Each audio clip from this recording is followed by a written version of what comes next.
Welcome back into Live Now from Fox, where we are following this story very closely. Here's a post on social media, courtesy of the New York Post. South Korea and the U.S. have reached a deal for release of hundreds of workers detained during a Hyundai plant raid in Georgia.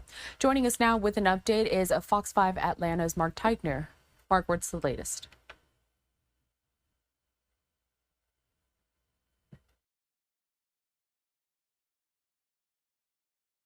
Potentially finalize that deal that will see 300 of these Koreans who were detained in this raid be allowed to go back home.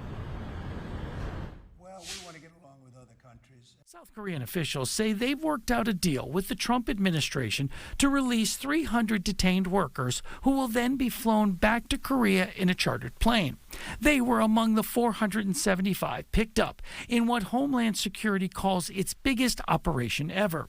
Last week, law enforcement swarmed the massive Hyundai electric car facility west of Savannah, targeting their efforts on an under-construction adjacent battery plant owned by both Hyundai and LG. This operation underscores our commitment to protecting jobs for Georgians and Americans, ensuring a level playing field for businesses that comply with the law. Officials say the detained workers either entered the U.S. illegally, overstayed their visa, or came through a visa waiver that doesn't allow them to work here.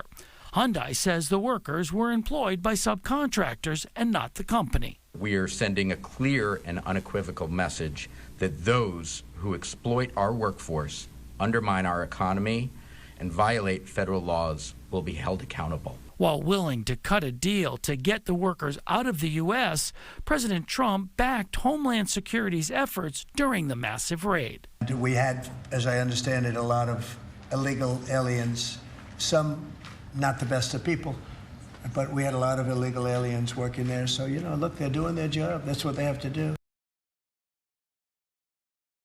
Most of those who were detained were Koreans, but not all of them. According to the Mexican consulate here in Atlanta, 23 Mexican nationals were also taken in.